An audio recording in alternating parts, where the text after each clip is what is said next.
Buenos días, soy Caroline Stam y me gustaría presentarles el programa de Magíster en Asentamientos Humanos y Medio Ambiente. Este magíster se enfoca realmente en entender la articulación entre los territorios y el medio ambiente, entre la sociedad y el medio ambiente, y se dedica también a estudiar distintas escalas de ciudades. La malla curricular del programa tiene diferentes tipos de asignaturas. Por un lado están los cursos mínimos que vean contenidos en relación con asentamientos humanos, con gestión ambiental y con gobernanza territorial. Hay cursos mínimos que tienen que ver con metodología de la investigación y además un taller integrado de planificación donde ahí se pone en práctica, digamos, las herramientas aprendidas.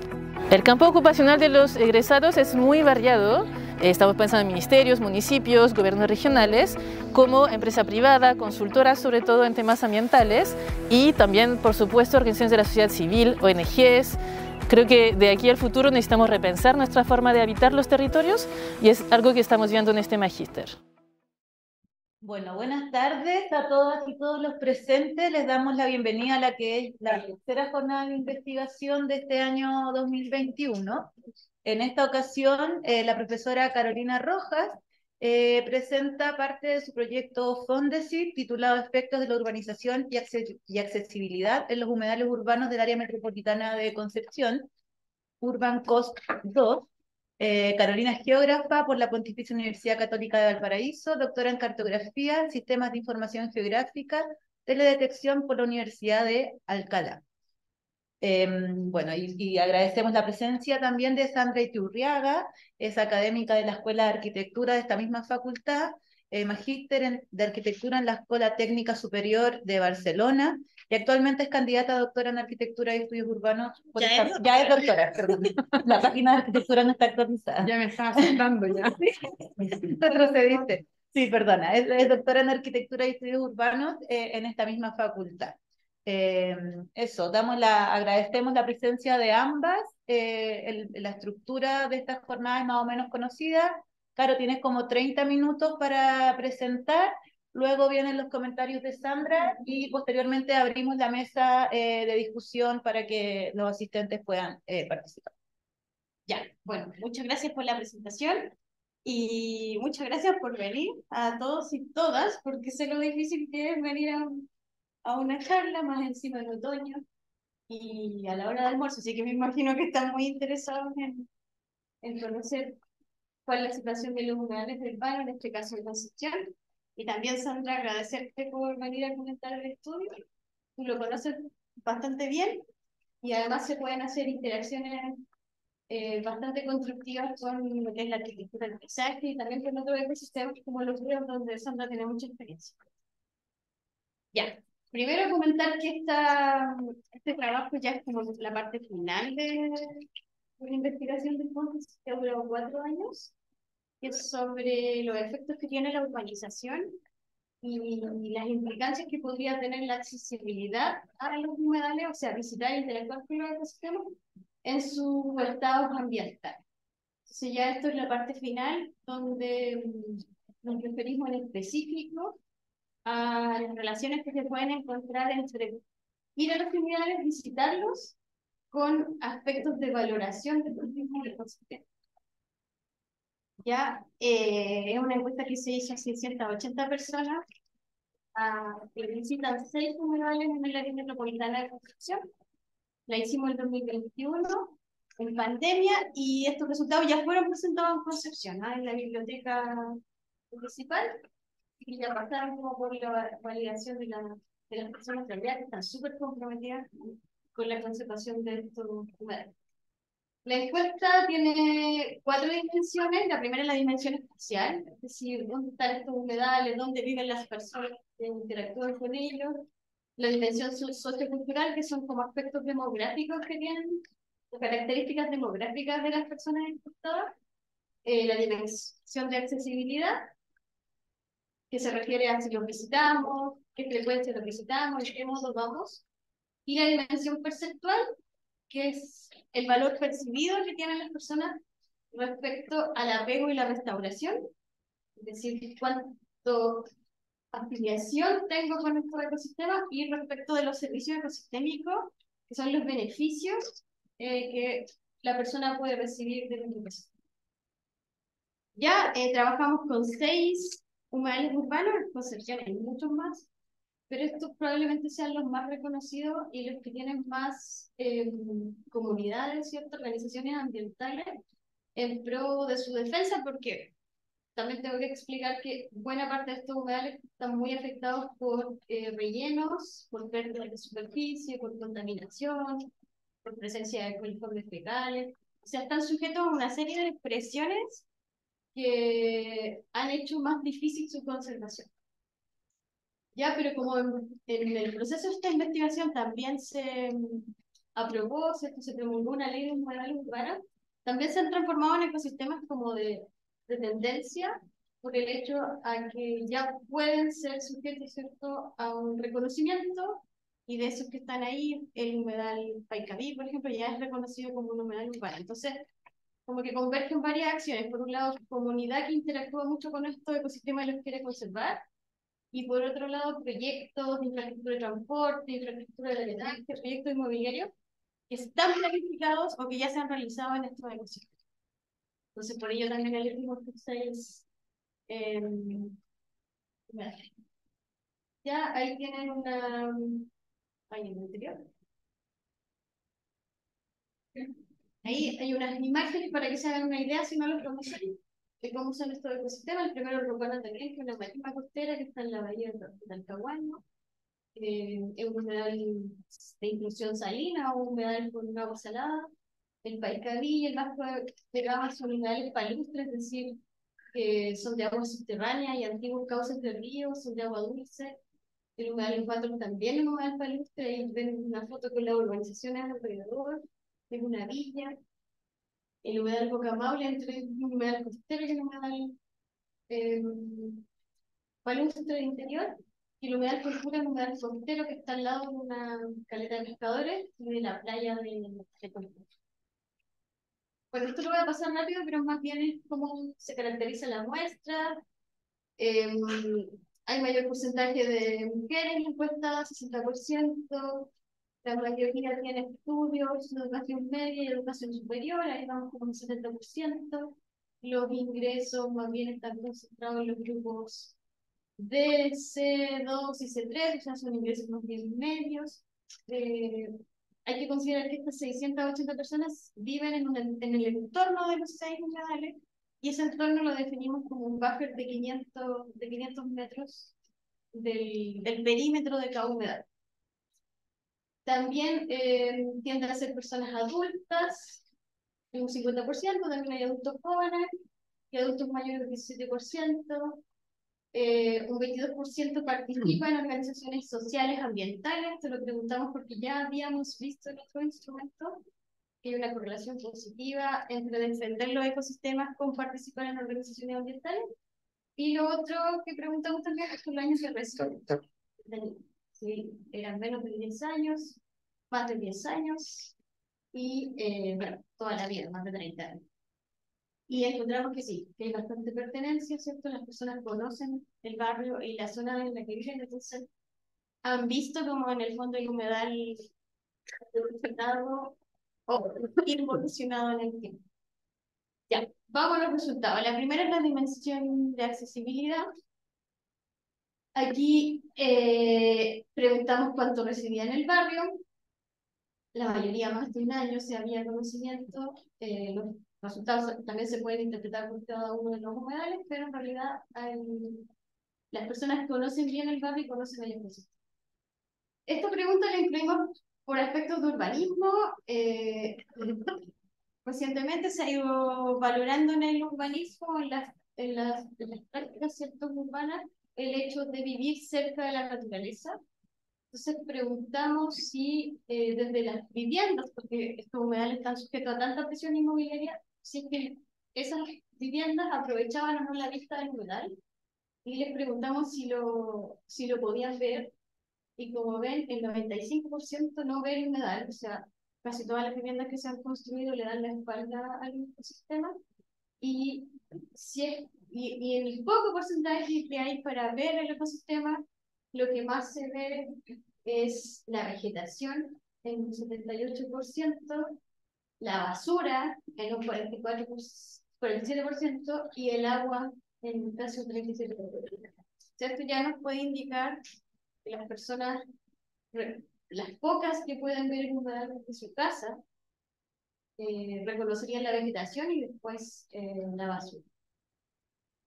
Luego le preguntamos si le resultaba fácil o difícil ir caminando a estos ecosistemas, porque acuérdense que viven en un rango de 500 metros, o sea, relativamente accesible. Y ninguno de estos ecosistemas tiene infraestructura de acceso, ninguno tiene señalética o información que nos diga que existe este ecosistema, y así todas las personas nos contestaron que les resultaba fácil ir a estos humedales. Ya no hay grandes diferencias, pero por ejemplo el humedal de Guarandaliel es de los que más fácil resulta ir. Se realizan en este humedal varios paseos por la playa, el reconocimiento de aves, en el humedal cultura también, o sea, sin infraestructura, sin reconocimiento, los humedales son fáciles de acudir.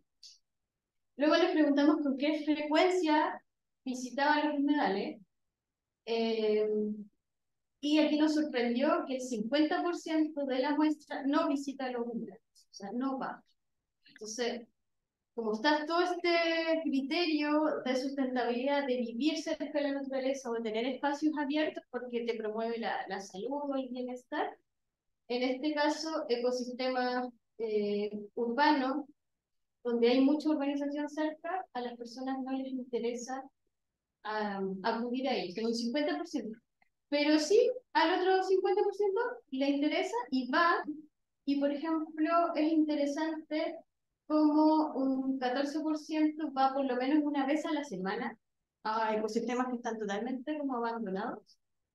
Un 15% va por lo menos una vez al mes y un 13%, casi un 14%, va por lo menos una vez al año.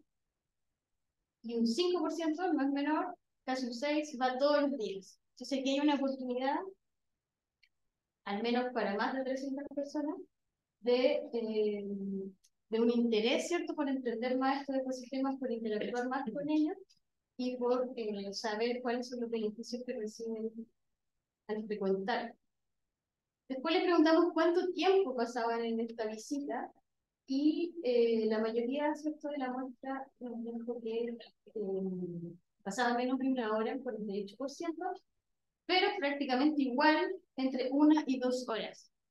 Entonces, el humedal tiene un uso bastante significativo en el sentido que no es un lugar solo para ir y regresar a casa, sino que les permite a las personas permanecer ahí 1 hasta 2 horas en ecosistemas que probablemente solo contemplan la vegetación y el agua. Algo pasa en estos ecosistemas que son tan interesantes para que las personas permanezcan más de 1 hora visitándolo. ¿Y qué es? En lo personal, nuestra hipótesis es que era la biodiversidad, que de este 100% de personas que van a los humedales, consideramos que la mayoría de ellos iban por la biodiversidad, porque hay un atractivo en los amantes de los humedales, que por ejemplo es el avistamiento de aves.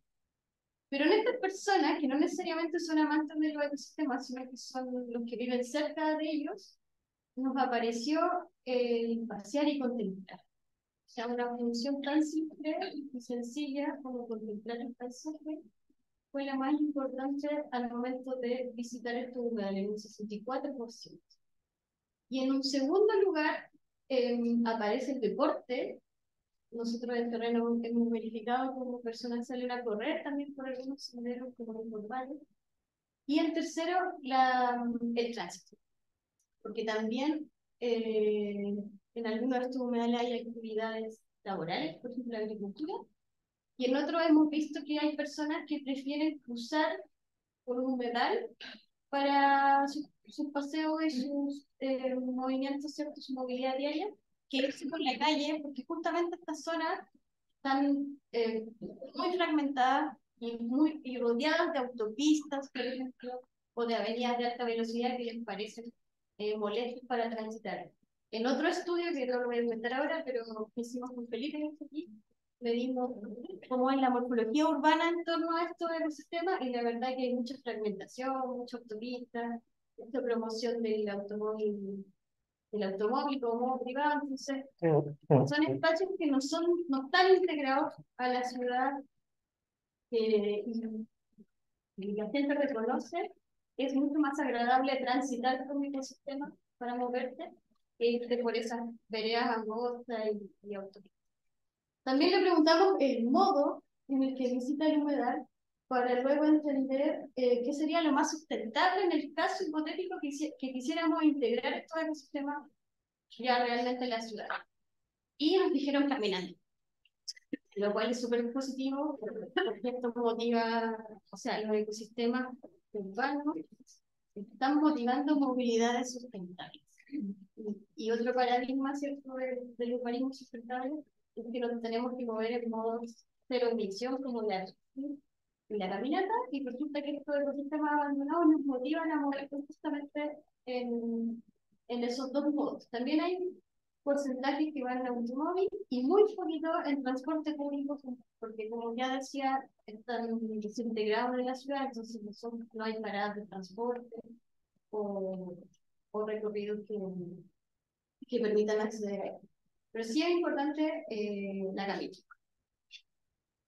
También le preguntamos cuánto tiempo demoraba, si más de 15 minutos, más de media hora, y el 62% nos dijo que hasta 15 minutos. O sea, nosotros tenemos el rango de todos los valores de tiempo, los tiempos de viaje de cada persona, y el ecosistema sin querer, sin protección, sin conservación, te motiva a caminar, y además a una distancia, a un tiempo de viaje de 15 minutos, lo cual también se relaciona con otro atributo de la sustentabilidad, que es poder acceder o la proximidad, ¿cierto?, a la naturaleza en tiempos como sustentables o tiempos que propician esa visita, porque está mega estudiado que cualquier servicio o oportunidad que quieras visitar a más de 15 minutos caminando, no vas a acudir o te desfavorece esa asistencia. Entonces aquí nos favorece también la interacción con la naturaleza en un tiempo de viaje tan como adecuado. Y después quisimos profundizar en por qué, o sea, cuáles son los motivos para no ir a un lugar, que sería el otro 50%. Y ahí nos apareció el que no resulta interesante. Aquí es clave, por ejemplo, el tema de educación ambiental. Como estos humedales están completamente abandonados, de repente hay algunas actividades, muchas personas que viven en su entorno no saben qué son, no saben los temas, no saben las funciones que cumplen, no saben qué actividad podrían hacer ahí. Y en segundo, ¿cierto?, nos apareció otros motivos que vamos a tener que explorar en otro instrumento, en un futuro instrumento, y aspectos como los que creíamos que eran más lógicos tuvieron menos porcentajes, como que era peligroso, o que no hay caminos, o que no hay luz, o que no hay señal. Y también un porcentaje del 18% nos decía que les parecía alejado. Y eso está súper correlacionado con las personas que se demoraban más de 15 minutos y que encontraban que era difícil acceder a estos. Luego viene la dimensión de apego y restauración. El apego es como el vínculo que puedes tener con un ecosistema. O sea, hay estudios internacionales que dicen que si tú tienes mayor apego con un ecosistema natural, te vas a vincular más en acciones de conservación y de protección por ese ecosistema. Entonces, si yo le pregunto, si hago esta encuesta, no la hago aleatoria, ¿cierto? La hago solo a personas que defienden los humedales, probablemente ahí nos den un 100% de apego, porque todas esas personas quieren proteger los humedales y sienten una vinculación emocional con ellos. Entonces, eso es el apego. Entonces, ahí les preguntamos si el humedal era parte de sus paseos cotidianos, si le gustaba visitarlo, cómo se sentía también, cómo se sentía también en ese recorrido por el humedal.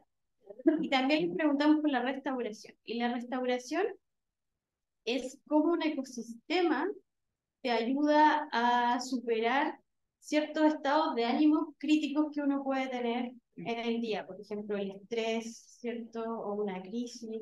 o incluso también hay estudios respecto a desastres. Y como sabrán, esta zona también tiene bastantes desastres, o sea, tiene inundaciones, terremotos, tsunami, y si esos ecosistemas nos ayudarían a recuperarnos ante un evento crítico. Y por supuesto, como el valor ecológico que pueden tener los ecosistemas para las cosas.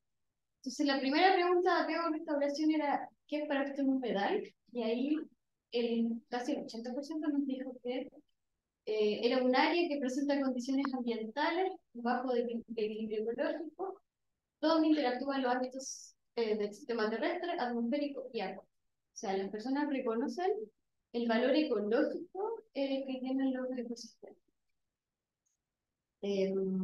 Luego, sobre el tema de restauración emocional y el apego, encontramos que existían dos grupos de humedales, los humedales A y los humedales B, que se comportaban similar, y los humedales A, que eran el Paicadí, el Vasco de Gama y los Batros, eran los con mayor concentración en el entorno, y el Guarandaliano, el Purpura y el Guacamole se comportaron similar porque estaban mucho más naturales, era como una experiencia, se puede decir, más salvaje visitarlo, y tenían menos urbanización en el entorno. Ya, entonces aquí relacionamos la percepción del apego con distintas variables sociodemográficas. Por ejemplo, ya les comenté lo de la participación en organizaciones ambientales, pero también hay una relación con la edad, con el ingreso, y las fuimos comprobando todas. Por ejemplo, los humedales A, que serían los más urbanizados, encontramos que a medida que tienes más edad, tienes más apego. Entonces eso tiene mucha relación con las personas que viven por ahí mucho tiempo y que tienen historias con estos ecosistemas, y a medida que aumenta la edad y su conocimiento de este ecosistema, sienten una mayor como afiliación con eso. En ingresos no se vieron tantas diferencias, pero finalmente los ingresos medios bajos tienen mayor apego. En términos de edad, también, o sea, los dos extremos, como los estudiantes y las personas mayores, son las que sienten como más feeling o más sentimientos por el ecosistema. Algo pasa en la edad adulta o los que están empleados que no tienen ciertos estos sentimientos de apego. Y también lo encontramos en las personas desempleadas. O sea, variables como estar desempleado, ser estudiante, ser una persona mayor, están más relacionados con sentimientos de apego con el ecosistema. Y en los ecosistemas menos urbanizados, o sea, como más naturales, apareció el tema de la restauración emocional. O sea, los humedales me ayudan a reducir aspectos críticos como la fatiga mental, por ejemplo, y eso se da mucho en los estudiantes. Ahí tendríamos que explorar más a qué van los estudiantes al humedal y cómo se restauran emocionalmente, porque ahora solo les preguntábamos si iban. Y van específicamente, también en los estudiantes genera un mayor apego al ecosistema, y por ejemplo, buena parte de las organizaciones ambientales que hay en la zona están compuestas por personas muy jóvenes. Y también el tema de la educación superior. O sea, son estudiantes universitarios los que tienen mayor apego por restaurar estos ecosistemas, por recuperarlos, por hacer actividades ahí, y por recibir estos beneficios ambientales que proporciona esta restauración emocional. Como dije en la literatura, hay estudios en ecosistemas que menos indicaban que había una relación con la edad, hay una relación con los ingresos, pero no hay estudios que contemplen una relación con el tiempo de viaje. Y nosotros aquí encontramos esta relación, que todos estos beneficios de apego, de restauración, están muy correlacionados con el tiempo de viaje. O sea, que si vives cerca de un ecosistema urbano como un humedal, a menos de 15 minutos hay más probabilidades de apegarte a este ecosistema y también de que te sirva para restaurarte emocionalmente. Y eso es súper novedoso y lo encontramos ahora. Y por último está el tema de los servicios ecosistémicos.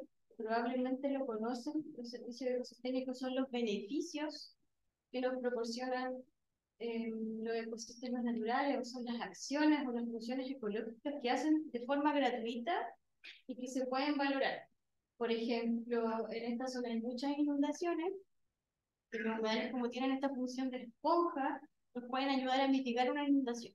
Y nadie les paga por hacer ese servicio en el mundo, es un servicio gratuito, por eso se le llama servicio ecosistémico. Y así lo han hecho por ahí.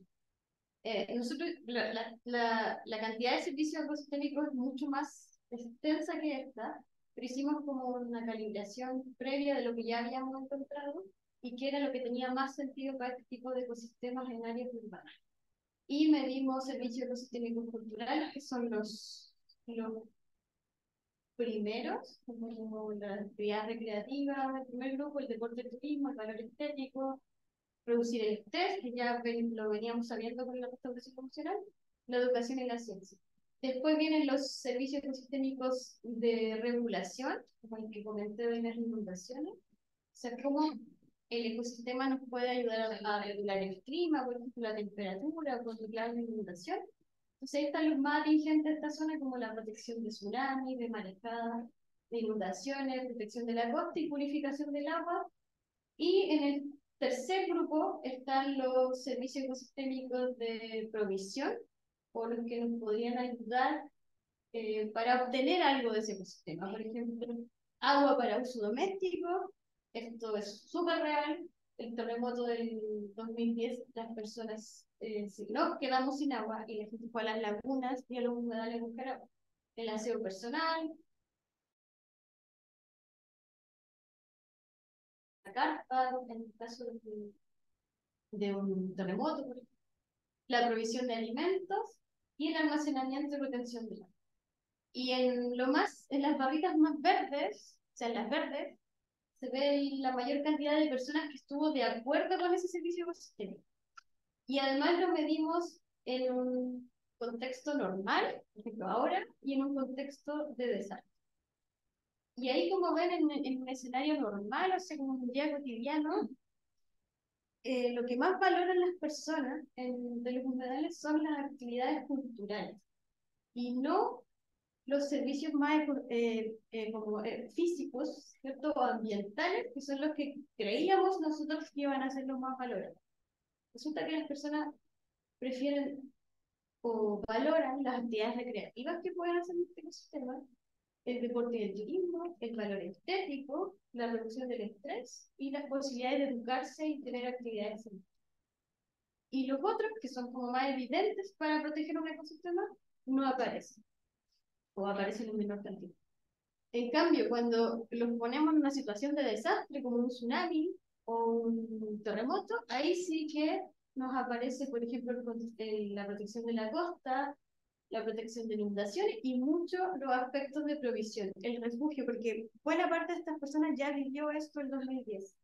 El refugio, el buscar agua, la provisión de alimentos, y eso aparece en el desastre. Entonces, si queremos planificar una ciudad que incorpore la naturaleza, nos tendríamos que preocupar de los valores estéticos, del paisaje, de cómo las personas reciben beneficios a su salud mental por interactuar con ecosistemas naturales que, como dije, están desapareciendo y que están en serio riesgo de desaparecer. Entonces, otra generación que tenga que sufrir otro evento de estas características no va a tener espacios de refugio o no tiene espacios para restaurarse emocionalmente.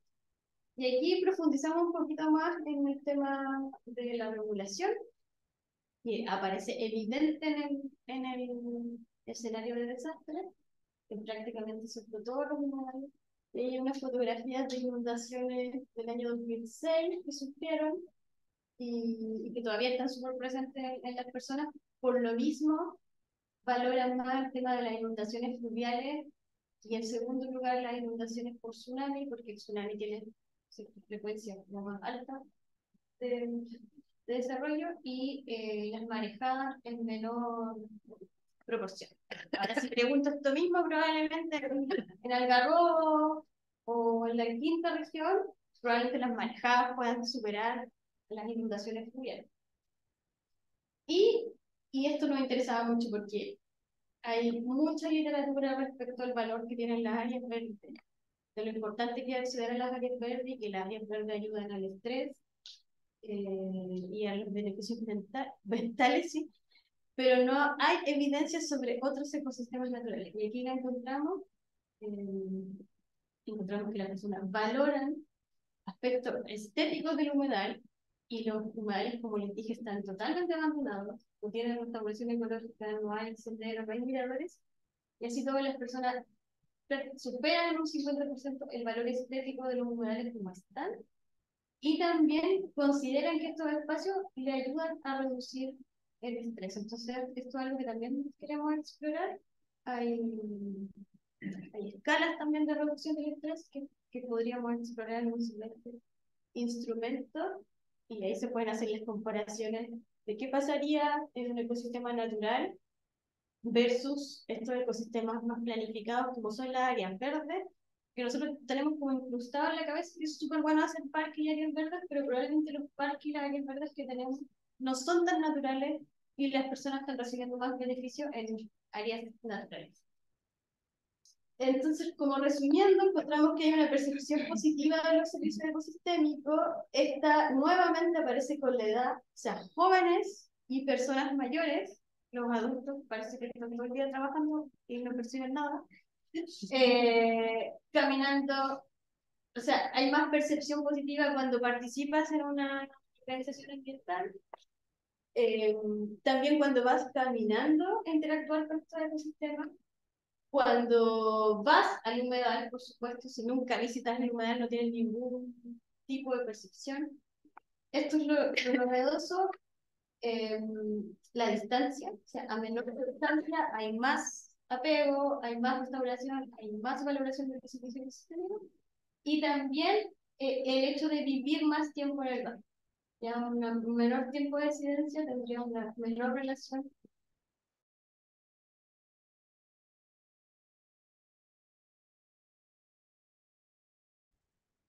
Parece que está muy trabaja la conexión. Claro. Tiene mucha gráfica. Y por lo mismo aquí hay una infografía que hicimos, porque, como saben, es súper difícil que las personas entiendan estudios científicos. Eso tiene más un interés para conversar con otros investigadores que están haciendo estudios similares, en China sobre todo, pero para la comunidad quisimos hacer esta infografía donde destacamos lo más importante, cómo medimos la encuesta, qué ecosistemas medimos, qué evidencias son relevantes. Por ejemplo, el 53% visita el humedal caminando, el 62% se demora menos de 15 minutos, algunas percepciones que decían las personas como pasar tiempo en el humedal me da un descanso de mi rutina diaria, es un refugio contra las distracciones no deseadas, que valoran los valores estéticos que tienen que ver con la belleza de los ecosistemas, con la apreciación de la flora y la fauna, con el espacio para reducir el estrés, que hay posibilidades de, bueno, sí, fuera alcaldesa en lugares de estas ciudades promovería, por ejemplo, el hecho de que se pueda llegar en bicicleta, se puedan hacer señalética, miradores también para poder potenciar este paseo y contemplación, que es algo tan sencillo y que hace el 54% de lo encontrado. Ya está la infografía, esta la difundimos en la biblioteca, generó bastante interés. Aquí trajimos una reproducción más pequeñita de la original, que la pueden ver ahí. Y con esto también quiero dar las gracias a todos los investigadores jóvenes que están, Felipe Jorquera, que está acá, la Vanessa Fontaña, que es de la Austral en Valdivia, Juan Munizaga y Evelyn Soto, que son de Conce, porque este trabajo está hecho en colaboración con la Universidad Austral, Paula Villagra de la Universidad Austral y Octavio de la Universidad de... Gracias, Caro. Una pregunta. Bueno, ahora damos la palabra a San Beturriaga para los comentarios. Bueno, antes que nada, agradecer a Carolina haberme invitado. Yo creo que voy a hacer unos comentarios no demasiado largos, porque creo que también lo interesante es que se produzca una interacción con los que están hoy día acá, y más bien provocar esa interacción, ya más que comentar obviamente voy a comentar aspectos particulares, pero sobre todo tratando de provocar esa interacción. Bueno, lo primero decir es que obviamente esta encuesta se enmarca en un estudio mayor, al cual yo no he tenido acceso totalmente, pero más bien en términos informales con Carolina, y valorar, ¿no es cierto?, la incidencia de estos estudios que son parciales dentro de ese marco mayor, ¿no es cierto?, que lleva ya bastante tiempo, más aún con la ley de humedales urbanos que está pidiendo a gritos, ¿no es cierto?, grados de implementación de los humedales urbanos. Por lo tanto, cualquiera de estos estudios empieza a ser un insumo, encuentro bastante elocuente, centrado en las personas para generar políticas públicas. Así que lo primero que tendría que decir es que se valora muchísimo el por qué hacer una encuesta, porque uno podría decir, bueno, ¿para qué sirve una encuesta finalmente? Claro. ¿Cierto? Y en ese sentido, junto con este estudio científico del interés de la biodiversidad de los humedales, en qué consisten estos ecosistemas, es ver cómo son percibidos por las personas y cómo se da ese grado de interacción entre un ecosistema de alto valor natural y las personas que pueden llegar, ¿no es cierto?, a percibirlo y conocerlo. Así que diría que en ese sentido yo no tengo mucha familiaridad con encuestas, de hecho creo que hay una cierta dificultad en hacer la encuesta porque implica hacer las preguntas correctas para poder derivar ciertas lecciones, y en ese sentido ya encuentro que el marco que se propone y cómo se lo propone ya ofrece una dificultad en sí mismo. Creo que un acierto haber escogido 6 casos de un universo relativamente diferente. Quizás me hubiera gustado tener, ¿no es cierto?, los primeros 2 puntos, porque seguramente están en el estudio, que es la dimensión espacial, como cuando uno dice, bueno, ¿cómo son estos ecosistemas? Para poder hacer un correlato mejor con la respuesta. Pero yo conozco algunos personalmente, otros no tanto, así que me podía hacer más o menos una idea de lo que iban arrojando los resultados de la encuesta.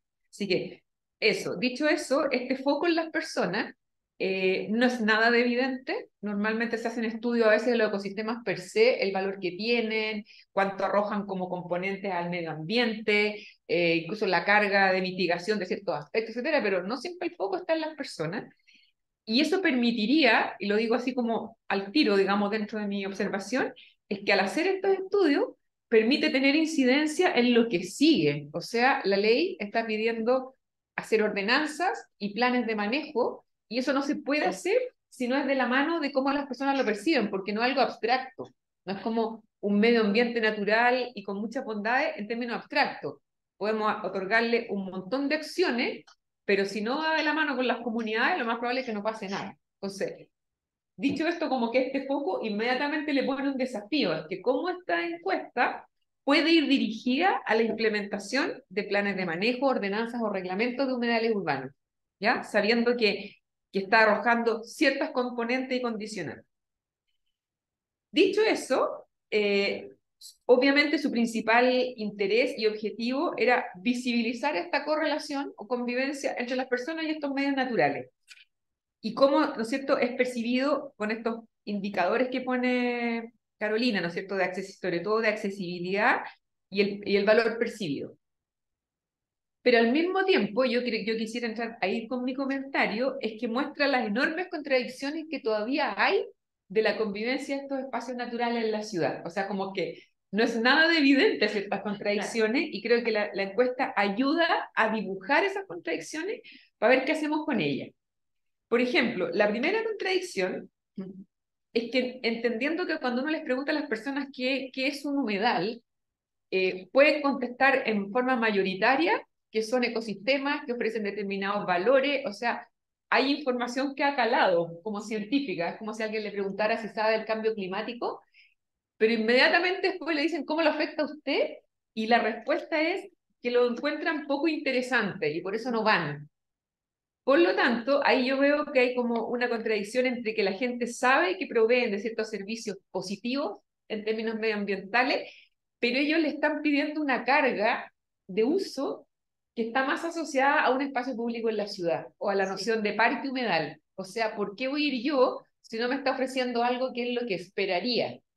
Y creo que esa contradicción nos lleva a un lugar importante que se empieza a reiterar en la encuesta, es ¿por qué estamos esperando de estos ecosistemas de alto valor natural lo mismo que un parque? ¿Por qué nuestra cultura urbana hace que esperemos de esos lugares una provisión de servicios mucho más vinculado a lo recreativo o a ciertas componentes de implementación de infraestructura, por ejemplo, asociadas. Si llevo un niño, espero que haya juegos, por ejemplo, versus involucrarme de otra manera con estos lugares y esperar, más bien, sabiendo que me ofrecen servicios de lo que tú llamas, ¿no es cierto?, de restauración emocional. Si me están ofreciendo eso, ¿por qué no aspiraría a tener muchos más de estos lugares en la ciudad que no cumplen a veces los parques? Los parques pueden ser muy estresantes a veces, incluso en términos de lo que está ocurriendo ahí alrededor. Entonces creo que esa primera paradoja nos pone un desafío. ¿Cómo diseñar e implementar estos lugares para darle mayor acceso con una dosis que no tenga que equivaler a un parque necesariamente con todas las infraestructuras asociadas, pero no tampoco como para que se me haga difícil acceder? Esa sería una contradicción que veo que empieza como a derivarse de varias de las preguntas.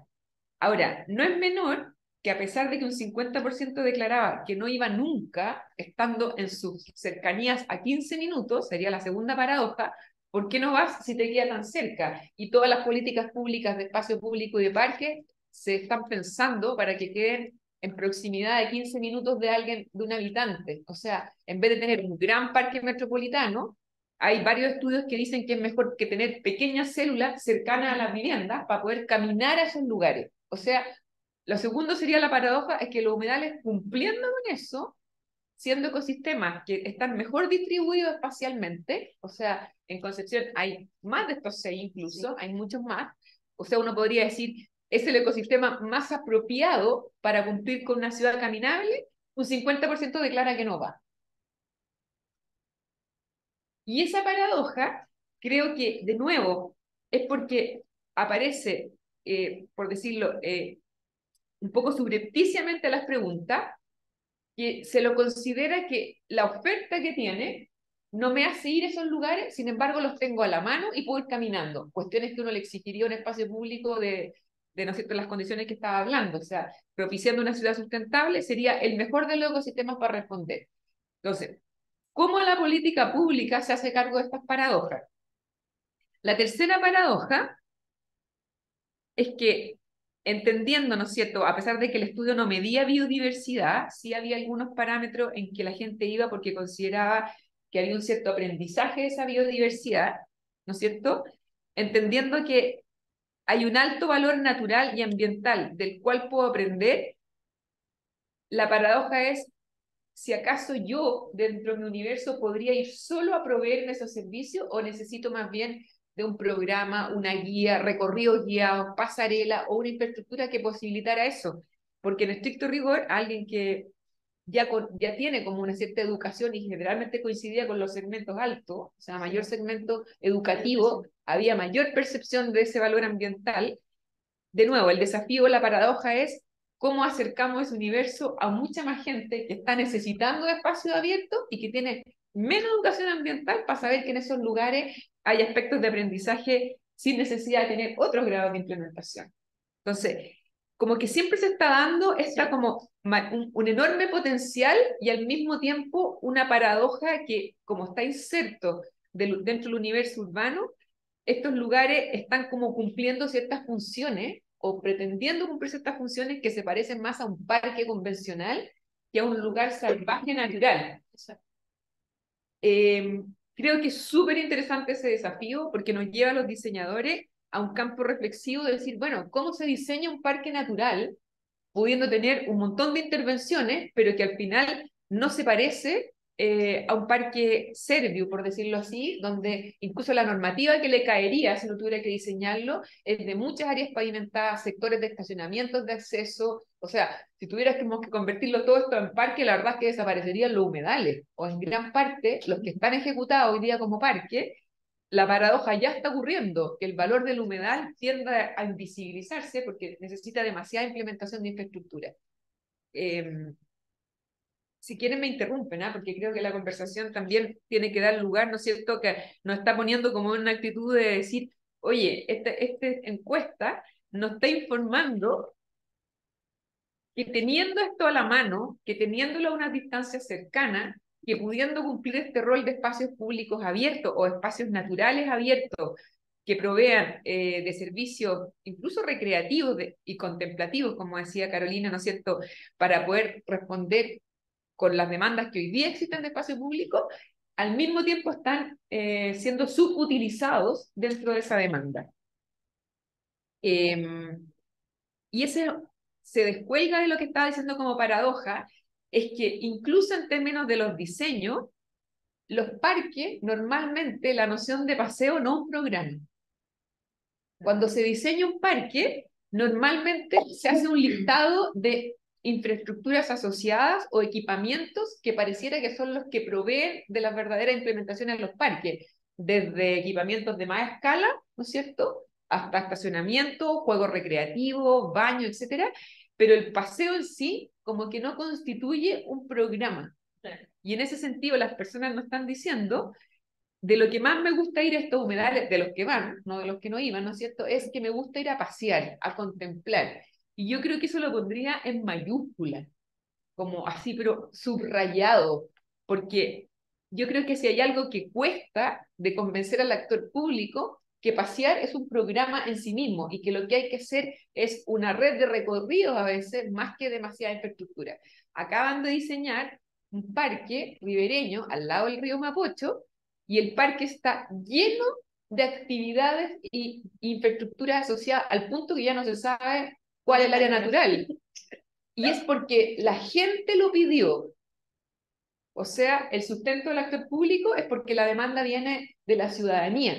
Pero en realidad la ciudadanía parece que reclama, cuando tiene a la mano estos lugares, infraestructuras mucho más leves, infraestructuras asociadas de baja implementación, incluso más baratas si uno lo quiere, para dar acceso a lugares naturales. Entonces creo que no está coincidiendo la política pública, si quisiéramos concebirlos como parques naturales, con lo que se espera de un parque, ni desde el actor público, ni desde el ciudadano, que a veces responde, cuando los usa responde bien, ¿no es cierto?, pero cuando no los usa tiene un desconocimiento de cuál sería el alcance o con qué los puede proveer. Entonces, sí pondría en súper mayúscula, porque a mí me interesan los estudios para que puedan arrojar como una potencia de lo que hoy día no está pasando. En ese sentido, tiene un valor de aplicación casi que puede orientar una política pública, como decía al principio, es que esta noción de paseo y contemplación quizás son los nuevos programas que aparecen con estos parques humedales y no requieren más. Eso llevaría a un corolario que tiene que ver con el aprender de estos ecosistemas, porque en la medida que los recorro, los conozco más, puedo aprender de las dinámicas que se producen mientras recorro. Y yo creo que, por ejemplo, un humedal como en Los Batros, que tiene un grado de implementación de un recorrido a lo largo, está bien valorado, y de hecho era uno de los que más se conocía. No un humedal que tenga demasiada implementación, quizás está más pavimentado de lo que uno quisiera, pero lo que tiene como implementación es que tiene muchas pasarelas de madera como que se meten al humedal y lo logran, ¿no es cierto?, percibir desde distintos puntos. Y ese en la encuesta aparecía como de los que tenían, cuando se habla de la aprobación o no de un político, este el que tenía menor rechazo a no haberlo conocido y ponderaba todos los otros términos. O sea, si uno saca la media, es de los que más se recuerda, porque seguramente se visita más y tiene más implementación que los otros. Entonces, quizás para ir terminando también, es como el corolario, por ejemplo, de que uno podría hacerse, bueno, ¿cuál es el grado de implementación que requieren estos lugares para que esa accesibilidad genere apego? O sea, ¿cuánto tengo que poner para que un recorrido me permita, en una cierta distancia, constituir una experiencia, y esa experiencia genera apego? A lo mejor voy más de una vez y me encuentro con distintas temporalidades del humedal, o sea, no es sencillamente ir en bicicleta para cruzarlo, sino que a lo mejor me adentro en ciertos sectores, como cómo se diseña esa experiencia sin tanta implementación, pero respondiendo a este requerimiento, ¿no es cierto?, del paseo, que además tiene asociada una dimensión de aprendizaje medioambiental. Yo había notado un montón de otras cosas, pero creo que lo más interesante es como poder discutir, porque no está clara la categoría de parque humedal. O sea, partamos de la base de que no existe. O sea, no hay una noción de parque humedal, y sin embargo están cumpliendo inherentemente ese rol al quedar cerca de las viviendas. Y quizás la dimensión que logré captar menos, porque no tengo la caracterización completa, es cómo quedaban las viviendas en torno a estos lugares para ofrecer ciertas condiciones de plusvalía incluso con respecto a esas viviendas, porque estaban rodeándolo, o a lo mejor uno podía entrar desde los mismos patios de las casas. Eso no lo tuve muy claro como para poder... Y la última paradoja, que de nuevo insisto, que apela a la política pública para poder cuidar estos lugares, es que en realidad estos ecosistemas siguen siendo frágiles. Si la encuesta fuera lo más acertada y todos dijeran lo visito siempre, el universo de 600 personas hubiera contestado lo visito siempre cada día, a lo mejor el humedal estaría en riesgo. Sí, lleno de basura probablemente. No sabría decirte exactamente cuál es el corolario de esa visita, pero hay de nuevo una dosis de cuál es la capacidad de carga que aguantarían estos lugares y que la implementación debiera cuidar, ¿no es cierto?, que si la encuesta va al alza, porque damos a conocer, de hecho es bonito el afiche como para dar a conocer el potencial de estos humedales, el carácter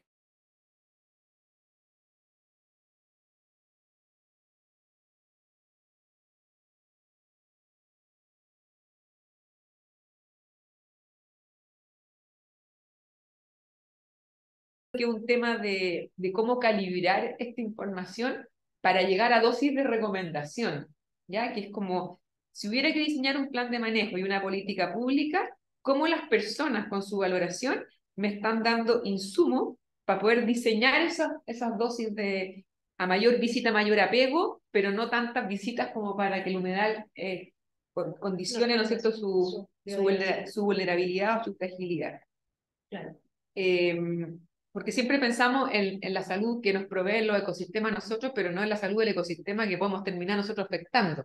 Yo creo que hoy día es impensable no ver ambos vertientes, porque si dependemos del ecosistema deberíamos pensar que cualquier política pública de la cual se desligue esto debiera proveernos ese ecosistema a largo plazo, como no terminar, ¿no es cierto?, que desaparezcan por exceso de visitas, que sería como el efecto positivo para las personas, ¿no es cierto? Claro.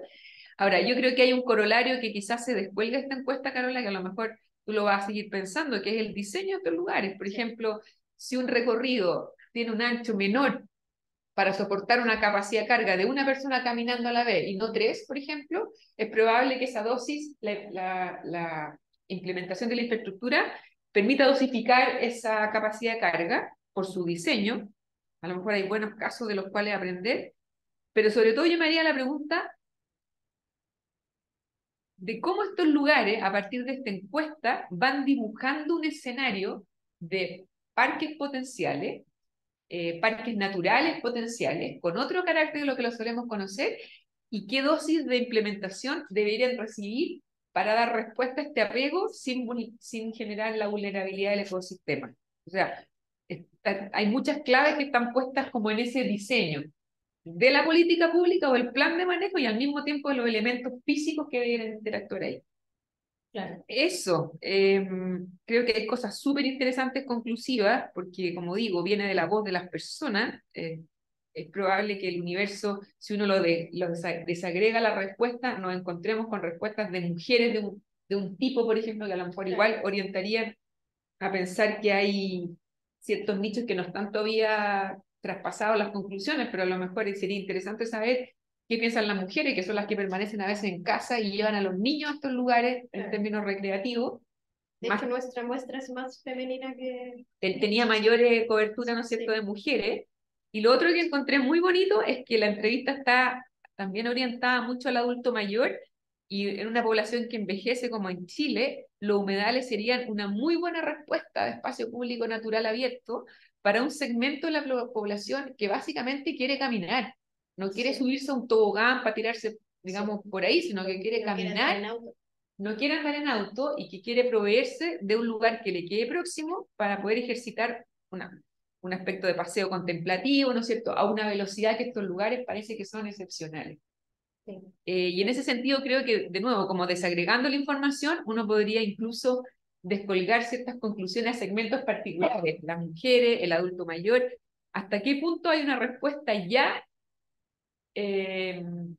latente de estos lugares, sin convertirlo de nuevo en estos parques activity centers que están queriendo responder a un segmento más bien del niño que va a un parque con su madre, versus un montón de otra cobertura de necesidades que tenemos hoy día en nuestra población. Personas que quieren jugar fútbol. O sea, ni hablar, porque probablemente sea la primera respuesta cuando se hace un parque es poner una cancha, ¿no es cierto? Que sería como lo opuesto que debería ocurrir en un humedal. Como Mario Pérez de Arce, que era como súper paisajista y diseñador, decía, el único programa que no puede haber en un parque es una cancha de fútbol. Porque normalmente se cierran y al cerrar segrega todos los bordes de las otras actividades que pueden ocurrir. Entonces, en un humedal, imagínate, sería rellenar para poder generar una plusvalía que a lo mejor si haces la encuesta, lo primero que te va a aparecer es la cancha de fútbol. Exacto. Entonces, yo creo que el valor, Carola, de tu encuesta, y me gusta mucho el infograma, tengo que decir que tiene una llegada popular, por decirlo, para poder comunicar al mismo tiempo que sacar conclusiones, porque está siendo como prospectivo de lo que sirve un humedal, es que en realidad nos está mostrando otro escenario de potenciales espacios verdes naturales que den ahora respuesta a una necesidad que siempre ha existido de espacios abiertos, sobre todo en segmentos más vulnerables, y que no sea la respuesta unívoca a la que hemos tenido hasta ahora. Es como que el humedal apareció como un actor potente en ese sentido para ayudarnos a dibujar otro escenario. Claro. Eso, y creo que en ese sentido la encuesta tiene un rol que si uno siguiera haciendo estos infogramas, a lo mejor te encontrarías que empiezan a activar la curiosidad de esas personas que dicen que no saben de qué se trata. Yo ahí veo como una especie de... Sí. No, de hecho, más que cerrar la investigación, Claro. se metieron otras preguntas. Es como, hoy tendríamos que ver qué pasa con los parques, comparar humedales que se transformaban en parques con humedales naturales, empezar a explorar en otras dimensiones, ver estos temas, porque al final aquí lo que más concluimos es que la accesibilidad tiene se produce una relación afectiva con un ecosistema, algo que no sabíamos. Y segundo, que a mayor intervención del entorno y del mismo ecosistema, hay una menor también interacción. Entonces eso te abre muchas preguntas de diseño y de decir, ya, la verdad que yo hasta antes de hacer esto dije, no, humedal se tiene que transformar en parques, pero no se pueden transformar en cualquier parque. O sea, tienen que ser como parques de biodiversidad y que apoyen ciertas funciones que está demandando la población, que son funciones más recreativas, estéticas, reducción del estrés, pero a la vez también las funciones ecológicas que ayudan también en casos de desastre, por ejemplo, la mitigación de inundación, la filtración del aire. Y todos los días vemos como cada día tenemos más problemas en las ciudades y cada vez perdemos más los ecosistemas que nos ayudan a poder en algo mitigar esos problemas, la contaminación, el ruido, la calidad del aire, la exposición de agua. O sea, estamos todos hablando de sequía y resulta que estos ecosistemas son lugares de por sí retenedores y almacenadores de agua. ¿Y qué hace obras públicas? Canalizaciones, drenajes artificiales. O sea, lo que menos quiere es agua en la ciudad, que el agua se ve como un desecho. No quiero agua en la ciudad, sáquenlo. Si se inunda, por favor, resuélvanlo luego. Cuando en realidad está presentando muchos valores que la población sí está considerando y que además ayudan a la adaptación también. Súper bueno los comentarios.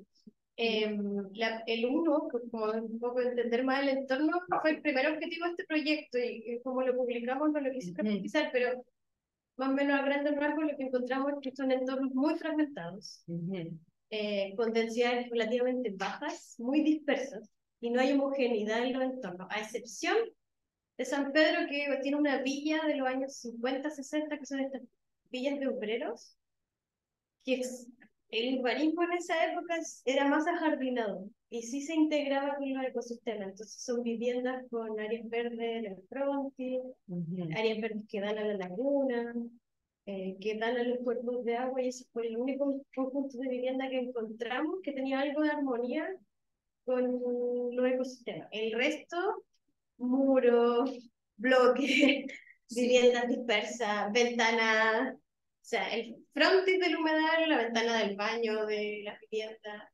Es que eso te iba a preguntar, yo ahí tenía una duda de todo. que quizás con la evidencia en fotos quizás está en el estudio anterior, que es que las personas que viven en la proximidad del humedal consideran que es un valor vivir en esa proximidad. Algunas sí, otras no. Las que encuentran que es fácil llegar, sí, y siempre es la mitad. Pero la otra mitad, que en el fondo viven a 15 minutos caminando en una línea recta, pero se encuentran con una parada, pasarela, con un centro comercial. O sea, no tienen ninguna posibilidad de interactuar con él. Pero los que viven en las proximidades, por decirte como la primera línea, como el Sí. borde de estos humedales, para ellos es un plus Sí, tener un esa plus. proximidad. De hecho, O están cerrados, están segregados, porque Ya, quizás las fotos cuento eran un poco más... las fotos. La villa, ay, se me olvidó. No, no la San Pedro, la nueva, que está en Los Patos. San Pedro del Valle. San Pedro del Valle, que es la foto que aparece en los 6 de Al principio, ¿no es cierto? sí, al principio. Esa villa, esa misma villa. Se fijan, están las casas, esas son las ventanas del dormitorio y acá está el humedal. O sea, en Nueva York encontraron una planta en una línea del tren y ahora es un tremendo highlight y es lo más caro vivir mirando esa línea del tren vegetada que es highlight. Imagínense ahí todo el ecosistema verde, la parte trasera de la vivienda y banderetas. Y las personas ahí, fuera de la bandereta, hicieron un sendero. Hay una huella. O sea, consideraron que vivir cerca de esto les tenía un valor, a pesar de esa fragmentación de la bandereta y de que su vivienda le dan la espalda. Pero uno esperaría, frente a una valoración de un parque, por ejemplo, suponiendo que hubiera un parque al frente de un humedal, alguien podría poner reja alta incluso, pero Sí. transparente. De hecho, ahí había un proyecto de... Esta villa iba a continuar en los años 90. Pero se inundó, fue la inundación o sea, no la hicieron, y después vino ya la inundación, y ahí la inmobiliaria dijo, me retiro de aquí, no voy a construir más porque esto es muy inundable, y lo dejo, lo abandono. Y las personas, como hubo un tiempo medio de incertidumbre, les preguntaban, oye, ¿qué les parece esto espacio atrás? No, que nos construyan algo, por favor, un mall, alguna cosa, porque nos da miedo que nos entren a robar por el espacio. Por el peladero. Por el peladero. Pero justo se dio también que el mismo grupo de vecinos de ahí dijo, oye, pero podemos pasear por aquí, podemos ver, de hecho ahí se ven 7 colores, pajaritos de nuestras aves nativas, el que más colores tiene, porque nuestras aves son bien grises, la verdad. Y este tiene 7 colores. Y el amarillo predomina, se puede ver ahí. Y ahí empezaron a encontrar un valor, como en tener este espacio atrás. Y lo defienden, y es divertido porque ponen carteles como en su misma villa, como salvemos el humedal, cuando ya en el fondo su villa también se construyó sobre el humedal. No quieren Salvemos lo que queda. Claro, tiene una carretera también. Sí, no la un tema bien interesante que pasa también en Uruguay, que por ejemplo están las villas, después está el parque, una carretera y el humedal. En vez de usar el humedal, un parque y una carretera, o sea, como tratar de expandir el tema para que el humedal tenga más espacio para... Está completamente intervenido. Y ahí lo que dice Carlos justamente es una huella de autogestión de los habitantes y donde la gente sale a trotar, pero claro, no es como que hay una indicación por acá, uno puede recorrer el humedal, es completamente al final, y eso pasó en casi todos los humedales, que después seguimos analizando la accesibilidad, que al final todo es como de autogestión o con carteles de las mismas personas. Bueno, de a poco se ha ido, y también va generando problemas, por ejemplo, en el parque que hicieron en Boca Maule, que también ahí como para resolver los problemas de la toma del humedal, se crea esta infraestructura, pero que al final el humedal está perdiendo su naturalidad. Por esto mismo que tú decías de generar más lugares con cemento, juegos, y al final lo que uno espera es quizás solamente caminar. Claro, o sea, contemplar la naturaleza. Gracias. Voy a abrir la mesa para que podamos recoger algunas preguntas de los asistentes. No sé quién quiere comentar. Podemos recoger de a 3. ¿Tu nombre? ¿Perdón? Pilar. Teresita. ¿Su nombre? Osvaldo. Ya. Pilar, Teresita y Osvaldo.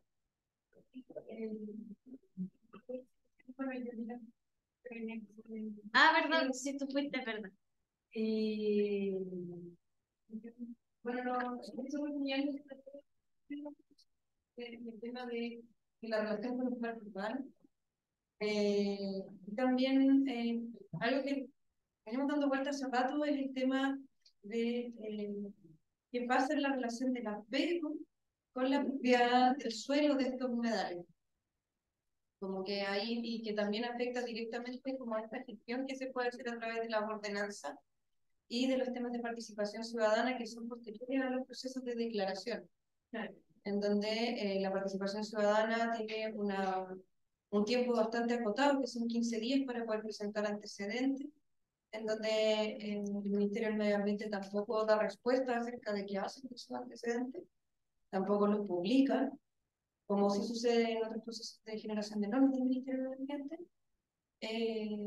Y tampoco se genera un vínculo entre quien es propietario del suelo, porque puede ser incluso municipal, pero tampoco la ley viene acompañada y aparejada con recursos para los mismos municipios para poder administrar estos espacios.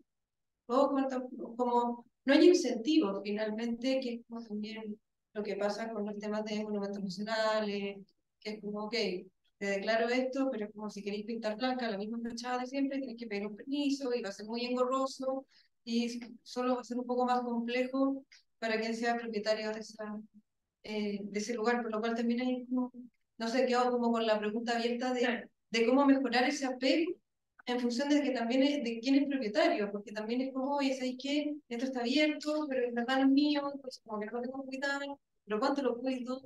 Es ahí esa pregunta. Y lo otro respecto a los programas de los mismos parques urbanos, creo que también dice relación de por qué los vecinos solicitan equipamiento como canchas de fútbol, o cosas de esa naturaleza, porque también hay una relación directa entre qué pasa con las viviendas adentro, que son pequeñas, estrechas, en donde no hay mucho lugar para generar actividades recreativas, por lo cual tienen que hacerlo todo fuera. O sea, a mí no, como si uno mira, por ejemplo, en el caso del ejemplo de Mapocho Río, uno ve cuál es la condición y calidad de las viviendas que son circundantes y dice mucha relación que requieren de espacio para poder hacer otras actividades que en espacios tan reducidos y viviendas con alto grado de hacinamiento no se pueden hacer. Entonces, como que yo creo que hay una relación directa. Gracias, Peter. ¿Felicita? Sí, yo quería referirme también a la zona. Me tocó participar en la construcción de la política de parques urbanos. Y ahí mi rol fue como de pelear, que en realidad la política es súper excelente, ¿ya? No define en el fondo, bueno, que es un parque urbano lo define como por extensión, quizás más de hectárea o algo así, pero en el fondo no le pone lugar o emplazamiento geográfico de dónde voy a construir. Entonces yo creo que esa consideración de dónde yo estoy parada, para qué tipo de parque, qué tipología de parque voy a construir, es demasiado importante, porque eso me va a definir, como tú decías, la capacidad de carga que va a tener el lugar. O sea, que también tampoco es un parque que pueda recibir 1.000 visitantes por metro cuadrado, porque es imposible. Y qué programas en el fondo puedo aceptar o no. Y un poco relacionado con que sí, es totalmente cierto, pero esa es una falencia de la planificación urbana en general. O sea, ya no puedo planificar un conjunto urbano sin espacios de reunión social que se necesitan, de cancha o parque, y pedírselo a el único espacio abierto que hay, que al final se termina como en la recolección de lo que le falta al municipio. Que al final ha pasado miles de procesos para el Cerro Renca o para otros procesos, en que, claro, el municipio dice, justo no tengo sede de la Junta de Vecinos. Entonces, estos espacios se terminan de repente como que ahí resuelven las falencias de toda la comunidad, o sea, pero en realidad, claro, pero en realidad tienen otra necesidad, otra vocación, ¿sabes? Porque la gente está diciendo efectivamente yo en este final paseo, camino, es un poco lo que adaptar un poco a cada tipología de emplazamiento, de necesidad y lo que yo no puedo hacer. Claro. Sí, mira, bueno, le quiero contar primero porque estoy aquí, digamos. estoy trabajando en el plan maestro de transporte del Gran Concepción, digamos. En el fondo aquí hay un proyecto de toda la infraestructura de transporte de la ciudad, qué sé yo, en el cual, bueno, los énfasis que se le están dando y poniendo al tema son, obviamente, que la movilidad sostenible, etcétera, etcétera, digamos, todos los temas que se tocaron acá, digamos. Y entre otras cosas, digamos, en el fondo, yo participé en un proceso de participaciones ciudadanas del estudio, digamos, al comienzo de ese tiempo, digamos, en el fondo recibí muchos insumos, digamos, de parte de la ciudadanía, de instituciones, etcétera, digamos, y entre otras cosas, todo el tema de los humedales, entonces los islas, etcétera, etcétera, digamos. Y en el fondo ahí la cuestión que en el fondo me surge, me convoca, digamos, es un poco cuál es la relación, digamos, entre la vialidad que uno puede construir, digamos, y los humedales. Siempre entendiendo que lo que hay que hacer es priorizar al transporte público, los modos activos, la bicicleta, peatones, etcétera, digamos. Pero en el fondo la infraestructura vial igual tiene un rol, digamos. Pero en el fondo, y ahí, digamos, se han detectado varios proyectos, digamos, que pasan muy cerca de humedales. Entonces, un poco el punto es cuáles son las condicionantes, digamos, que normalmente vialidad que está incluida y considerada, digamos, en los instrumentos reguladores, digamos. O sea, en el fondo está previsto, pero ¿cómo resuelves tú ese problema? O sea, no problema, digamos, cómo integra ambos elementos, digamos, sin dañar a los humedales, digamos, pero también permitiendo la accesibilidad, por otro lado, digamos. O sea, cuando tú visité hace poco, digamos, el humedal de Pocamau, que no sé, tú recién y no con usted, digamos, o sea, lo encontré espectacular cuando lo vi, digamos, o sea, yo no tenía idea que existía, digamos, y en el fondo los parquecitos que tú mencionabas al lado, digamos, en el fondo me parecieron una buena manera, digamos, que generar un borde, digamos, que te permita acceder, pero respetando respetando la humedad sin tocarlo, digamos. Pero en el fondo sí, es posible contemplarlo, etcétera. De hecho, hay unos películas parecidas a esa, digamos, hay fotografías muy parecidas a esa, digamos. Pero en el fondo, pero tú específicamente hay definido un proyecto ahí que se llama Costanera Mar, que une la costanera de San Pedro con el centro de Concepción. Y ese, obviamente, que uno no puede construir un viaducto que pase sobre el humedal, sería una atrocidad, digamos. En el fondo, lo que se está pensando ahí en un paso, digamos, por una calle que existe hoy día, que es de tierra, digamos, que se llama Araucania, y después se conecta con el Golfo de Arauco, etcétera. En el fondo, ¿cómo resolver ese tema, digamos, de tal modo de que convivan los dos elementos, digamos? Por un lado el humedal, y por otro lado también la infraestructura de transporte, porque eso tiene te permite lidiar con lo que es la gran congestión que existe hoy día en la ruta 160. ¿Ya? Bueno, eso además tiene que ver con otro tema que es la vida de monte, etcétera. Pero ¿cómo lograr eso, digamos? Sí. ¿Cómo lograr, digamos, compatibilizar estas cosas y en el fondo tomar en cuenta todos los elementos? Gracias. Yo voy a contestar algo como desde afuera, porque obviamente la carrera tiene muchos más elementos de juicio, pero habiendo visto su encuesta y el trabajo que están haciendo de área urbana en Concepción, yo creo que lo que deberíamos preguntarnos es cómo, a veces, no qué. ¿Cómo? Lo mismo con respecto a la inmobiliaria o a las acciones que se hacen con respecto a los bordes de los humedales, cómo se diseña un parque. A veces nosotros estamos muy preocupados del qué, si se hace o no se hace ese qué, pero rara vez el actor repara finamente en cómo.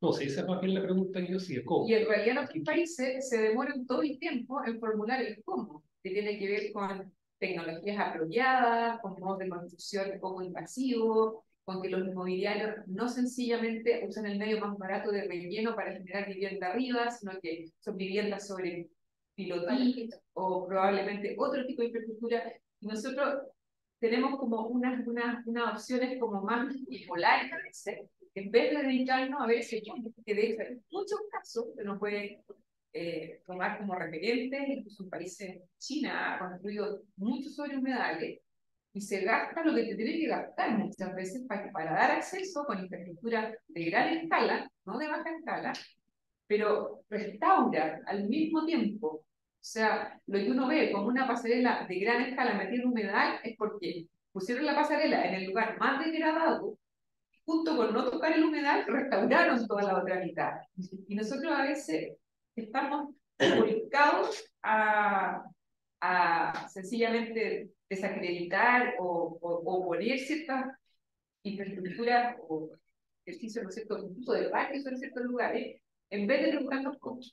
Por ejemplo, el CERETU hizo un parque en el humedal Catrico, en Valdivia, y la primera versión del parque fue muy poco aceptada por la ciudadanía porque es la versión de parque clásico. O sea, en vez de preguntarse cómo hacer un parque en un humedal que no se parezca al parque que queda en la mitad de la ciudad, en un terreno que ya lleva muchísimo tiempo rellenado, en vez de preguntarse eso, hizo el parque con las dosis de estacionamiento apropiadas, puso pasto en muchos lugares. O sea, lo único que uno no esperaba es llegar al humedal a ver un gran sector de pasto con una infraestructura de juegos de niño arriba. En cambio, la segunda etapa del parque es muy distinta. Es como si en el aprendizaje del prueba y error hubieran hecho plan A, fallido, y plan B, que terminó dando respuesta a unas pasarelas donde la gente casi responde muy acorde a lo que dicen en cuenta. O sea, quieren pasear por estas pasarelas, incluso en bicicleta o a pie. Y ese parque tiene otras reglas del juego de cómo se hizo. Entonces yo creo que justamente por eso que decía que la encuesta de Carolina y el estudio en general tiene que ir a dar unas derivadas de diseño que no un mero diagnóstico. No es como decir, la gente va a los humedales. No, la gente quiere ir a pasear a un humedal, es directamente y profesionalmente relacionado con el diseño de ese espacio público. Y si tiene que haber una carretera, bueno, es cuestión de mirar, no sé, por países desarrollados, donde las carreteras, donde hay más inversión de tecnología para que no afecten determinadas condicionantes del paisaje, porque sí les importa. Y yo creo que ese cómo es lo que uno debe estar todo el tiempo poniendo a prueba, cuánta dosis y cómo, y a veces requiere muchos más recursos. Y por lo tanto hay que estar dispuesto a gastarse recursos que van a generar plusvalía en otro sentido. Por ejemplo, si hubiera un pensamiento más vanguardista de la inmobiliaria, estoy segura que estarían mirando referentes donde el humedal es el gran atributo de la vivienda. Y cuando se construye bien, la vivienda sube de gran plusvalía, porque en el fondo genera mayor demanda en el largo plazo. Pero las visiones más cortoplacistas son cuánto me va a costar construirla. Debo construirlo barato. Claro. Entonces, cuánto más barato puede salir. Para que sea ya no tiene lugar. O sea, si queremos en realidad ser coherentes con lo que la gente está diciendo de este ecosistema, cada vez hay más personas dispuestas a defender su humedal. Y eso es real. O sea, uno le hace una piedra y hay un movimiento por el humedal, por eso que ahora incluso dicen, oye, están defendiendo hasta los canales. Porque efectivamente, hay, claro, están defendiendo hasta las acequias, porque efectivamente hay una conciencia de recuperación de estos espacios que genera plusvalía cuando están bien cuidados. Y yo creo que eso nos falta hacernos más cargo como esa dimensión cultural, que es menos cortoplacista. Y por otro lado, me tocaba otros casos, digamos, un caso hace poco que me tocó ver en Parral, digamos. Ay, mi padre. ¿En Parral? Sí, yo soy de allá. En el estero Parral, Sí. en el estero Parral, digamos, hay un proyecto de, o sea, hay un posible humedal, está en proyecto transformarlo en humedal, pero todavía no es humedal, digamos. ¿Ya? Y nosotros nos tocó ver un proyecto hace poco, digamos, en que ahí está la humedad, digamos, después hay una zona más amplia que es zona de inundación, ¿ya? Nosotros estuvimos viendo varias alternativas y la propuesta que hicimos, y la que a mí me indicaba, digamos, era digamos, generar una vía que estaba en la zona de inundaciones, cerca de la ciudad, de fondo, pero alejada del humedal. Y de fondo la reacción allá en general fue, no, que mañana se nos va a trabar el proyecto, digamos, por el tema ambiental. Y en realidad esa carretera bien hecha, ahí en el fondo no habría afectado absolutamente para nada el humedal. Y tú podrías haber hecho alguna obra tipo de, obra de protección también en un parque, digamos, pero que en el fondo no se metiera en la zona del humedal y tú podrías haber contratado muchas cosas. Pero ese en el fondo por el temor ambiental. Pero es que eso pasa también porque yo creo que estamos pensando en las infraestructuras muy monofuncionales, muy monofuncionales. Entonces, frente a un pensamiento monofuncional de algo que cumple un único rol, dar viabilidad al auto, claro, su diseño puede estar mal focalizado, pero uno dice, además ocurre la agua lluvia, además esa agua de no sé qué, además está pensado con soluciones para la naturaleza. Sí, lo que yo digo es que a veces hablamos mucho en las escuelas de arquitectura y arquitectura urbano y hay que hablar a los ingenieros, porque si están diseñando esos elementos, siguen con las viejas políticas de hace Claro, años. o sea, lo que pasa es que términos generales, bueno, los planes para el transporte de hace 20 años atrás eran una infraestructura vial. Entonces hacían, digamos, medir los beneficios, digamos, los ahorros de tiempo, etcétera, etcétera, etcétera, digamos. Bueno, y la metodología sigue haciendo eso hoy día todavía, digamos. Pero menos mal ahora hay conciencia, digamos, de que en el fondo también hay otras cosas que son importantes, digamos. Entonces, Sí. debiera cambiar la cosa, digamos, y esto que cambie, digamos, ahora por lo menos está. De hecho, las carreteras pueden ser pasos de cambio, o sea, carreteras verdes.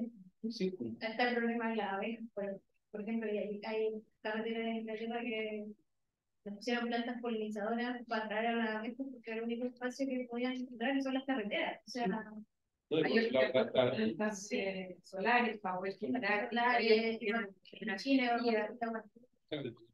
la ciclovía uno la debería conectar, digamos, también con buena organización, digamos.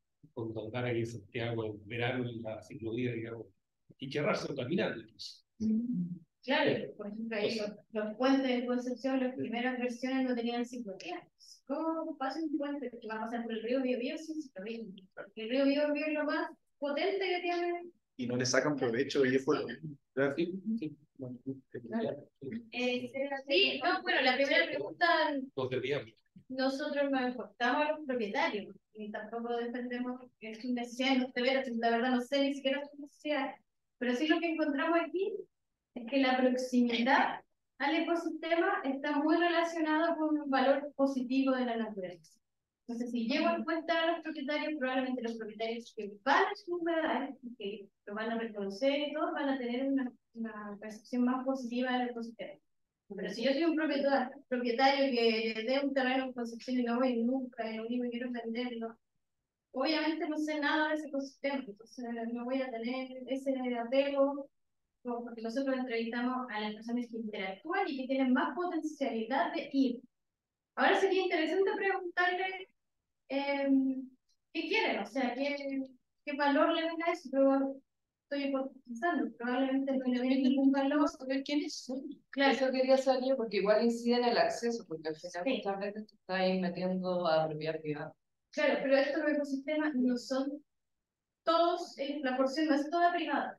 Hay partes que son bienes públicos y hay partes que son privadas. Cuando se postula un ecosistema salvaje de la naturaleza, como el caso de los Batros, se le consulta a los propietarios. Y ahí, por ejemplo, más del 50% de los propietarios estuvo de acuerdo, y eso me da el hoy se entrega a los. En el caso de la ley humedal no se pregunta a los propietarios, porque la figura de humedal urbano no es una ley de protección. O sea, el humedal urbano que tiene reconocimiento de la ley no está protegido, solamente está reconocido para que cualquier proyecto que se haga ahí pase por una evaluación de impacto ambiental y para que también se integre a la planificación urbana. Yo como propietario puedo seguir vendiendo mi terreno, puedo seguir haciendo lo que creo o quiero hacer, pero tengo que pasar por la institucionalidad. Tengo que hacer un estudio de impacto. Entonces, un poco lo que dice Sandra, hay viviendas que se han hecho sobre humedales, pero es otro tipo de vivienda, arquitectura bioclimática, arquitectura en palafito, hay corredores verdes, o sea, hay una serie de ejemplos de infraestructura que integra los ecosistemas, pero no simplemente los rellena y los hace desaparecer. Eso es al menos lo único que hemos visto aquí. Yo creo que si las inmobiliarias cambian el switch y empiezan a hacer proyectos de verdad sustentables, rápidamente va a cambiar la percepción que se tiene de esto. Por ejemplo, nosotros acá trabajamos en el barrio en Valdivia, un barrio que se inundaba, Pablo, que se hizo una poco de viviendas sociales, sobre un humedal, las viviendas o sea, se humedecieron, o sea, muchos problemas. Hay reportajes, salió en la televisión y todo, el 50% de las viviendas se tuvo que eliminar. O sea, a la larga, genera un problema mayor en el terreno de muchas personas se murieron las viviendas, tienen siempre problemas de humedad, eso está asociado a nuevos problemas de salud. Y en el caso de ese barrio, ya los pueblos se van a demoler las viviendas, pero se va a espacio verde natural, y las que sí se podían recuperar, se recuperan. Entonces, ya por ejemplo, en un barrio estamos integrados a su entorno. Si viéramos cosas así, cambiaría la relación y no lo que pasa ahora. Pero sería interesante también ver qué piensan. Ahora, si la tendencia es que quiero urbanizar, quiero rellenar, lo más probable es que finalmente todas estas jurisdicciones, judiciales y todo esto, van a tener incentivos para comprar si realmente los quieren proteger. O se van a perder. O sea, tampoco hay mucho que hacer. El propietario finalmente define qué quiere hacer con su terreno. Si bien hay un instrumento de planificación que los va a reconocer como valor ambiental, en el fondo tienen el derecho a reclamar a que esa zona vuelva a ser un área de expansión urbana, se vuelva a construir. Pero como decía la Sandra, cada vez hay más personas que defienden el lugar y cada vez más información que en lo personal yo no compraría una vivienda arriba de aquí nada.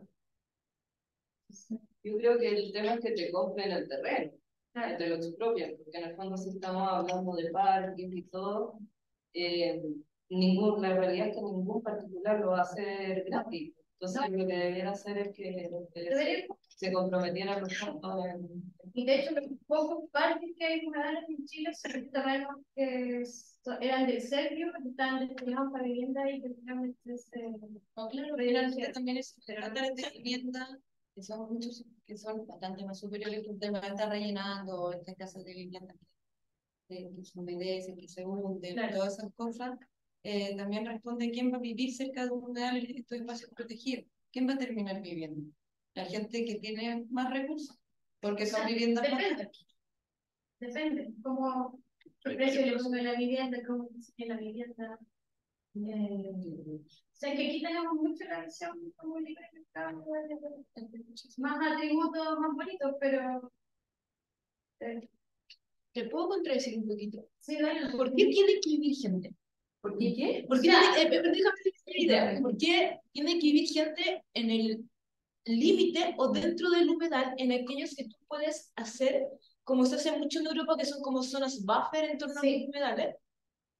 Y simplemente, ¿por qué no pensamos y vemos una oportunidad en todo estos humedales urbanos de hacer realmente una planificación urbana que diga que yo sé que hay una crisis de vivienda, pero construir en los humedales versus construir en otros lugares, No sé. en el fondo, porque escucho, estamos pensando en cómo la inmobiliaria lo puede mirar, quizás para la inmobiliaria inclusive, el hacer política que digamos en zonas donde sabemos que en el borde faltan justamente áreas verdes o faltan justamente áreas de cultura o áreas de servicios ecosistémicos, se pueden ocupar estos humedales. Es más, hay muchas zonas cercanas, inclusive a Concepción, donde en otros países, si miramos la experiencia, pudieron ocuparse estos humedales hasta para limpiar aguas. Sí, como tratamiento de agua o como zonas de protección. ¿Por qué no vemos esto como una oportunidad dentro de la planificación urbana para justamente dentro de la academia o la academia más la comunidad que efectivamente está muy sensible al tema de los humedales, generar una política pública que diga, ¿sabes qué? Construyamos algo sostenible como urbe, o como, no necesariamente como ciudad, pero sí pensarlo dentro de una planificación, o qué hace falta, y aquí va mi pregunta, como, ¿qué hace falta en políticas públicas? Porque estoy diciendo, ok, que la inmobiliaria haga esto, que la inmobiliaria haga esto otro, es tirar la pelota en privado. En algunos casos sí. ¿Por qué en el fondo nosotros no pensamos en planificación, o qué falta, o cuál es la oportunidad para el mundo de la planificación justamente para maestros? Yo creo que también tenemos que tener otros instrumentos que hoy día están siendo generados por una cultura que somos nosotros. Esto no es ajeno a este país. Y hay una ley de humedal urbano está incidiendo fuertemente en grabar ciertos territorios para que no tengan intervenciones, y para eso existe la ley de humedal urbana. O sea, no es que no hay. Esa ley surgió, la Cámara la conoce de sobra porque intervino, ¿no es cierto?, en esa ley, para poder generar esa política pública que reservara espacios destacados de la ciudad que estaban siendo rellenados. O sea, también es una ley reactiva a algo que ya estaba ocurriendo, estaban desapareciendo, ¿no? Ahora, que se construye alrededor, efectivamente hay quizás una deuda que todavía hay una cosa de acuerdo que hacer, es cuál es la zona de influencia de los humedales para no construir cualquier cosa en cualquier lugar cercano. Y eso se habla desde 30 metros hasta 1 kilómetro. Claro, tampoco hay coincidencia internacional. Hay un montón de criterios que hablan de distintos parámetros para hacer ese radio más o menos grande. Pero en el fondo, la política pública está hecha para orientar qué hacer para alguien que puede ser dueño de un sitio y su conciencia ecosistémica le llega hasta la rentabilidad del predio. Entonces, efectivamente, la ley en parte hizo una parte de la pega, ahora la otra parte de la pega son los planes de manejo y los reglamentos asociados que tienen que existir en cada humedal. Y eso se hace del municipio de la mano de las comunidades, y en otros países integran a los inmobiliarios dentro de la ecuación. Y es una negociación, es como, no es un valor per se, porque no hay coincidencia. No, es que Es que toda la otra firma de protección, como tú dices, santuario de la naturaleza, todas las categorías de protección que se generaron ahora, como se está generando, todavía no sale con la ley ISBA, tú en el fondo tienes que involucrar al privado y él es el que maneja el área o la maneja la institución que designa y hay un plan de manejo y todo. Acá lo que yo siento de repente es que como se conoce el tema de la propiedad, de repente se le están vendiendo un poco sueños al vecino. O sea, como de que es un espacio abierto, de que lo puede usar, que puede haber un parque ahí, y de repente, escucha, la municipalidad no tiene la plata ni para expropiar las calles, ¿cachai? Que están en el plan regulador. Entonces, como que... Yo trabajo en municipio y también me gustaría...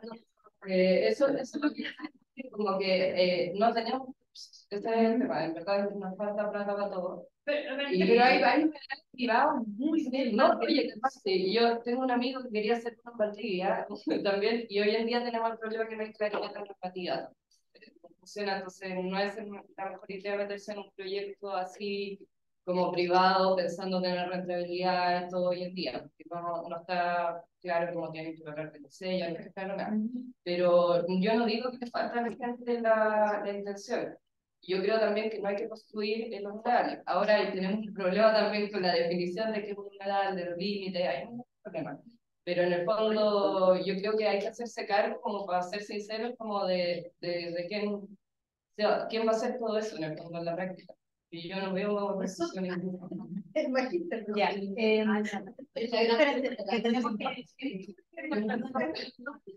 En otro tiempo tenemos que ir cerrando. Así que, disculpa. Pedimos silencio, por favor. Así que Está interesante la conversación. Sí, pero está gustando la conversación. Vamos a dar la palabra al Paro para cerrar. Van a haber otras instancias y el tema es un tema que está surgiendo. Y después pueden conversar, o sea, si pueden tomar un café, pueden seguir conversando, pero por ahora tenemos que cerrar el conversatorio y le voy a dar la palabra a la Paro. Y después siguen conversando. Que esto es lo que más me apasiona de porque cuando empezamos a estudiar hace 15 años atrás, no le importaba a nadie, todo el mundo decía que es como esta cuestión y ahora es demasiado intenso y hay muchas aristas. Y si bien el humedal urbano ahora no es una área protegida, si se aprueba, el proyecto de ley va a pasar a ser figura de la propiedad.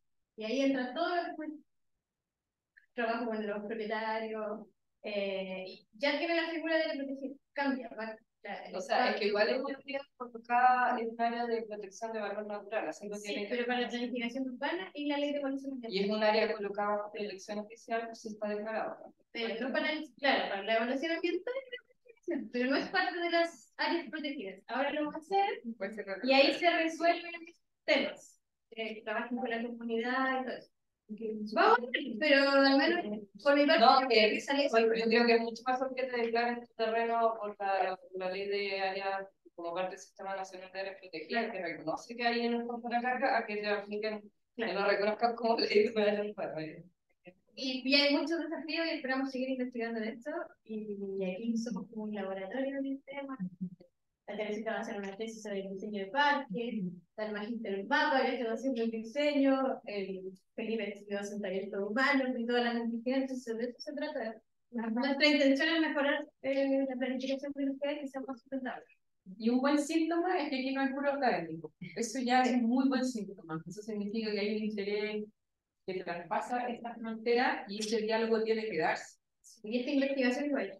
O sea, hemos trabajado con parlamentarios, con el municipio en Tallar, con la gente de conservación o sea, solamente quiere proteger, que también es y en realidad es que negociar. Ese es el espacio. Bueno, agradecemos mucho la presentación, la participación de todas y todos. Las dejamos invitados la próxima semana, el martes. Tenemos la última jornada de investigación con el doctor mexicano y cerramos la serie de este semestre. Después le invitamos a estar atentos al resto de las actividades y eso, gracias.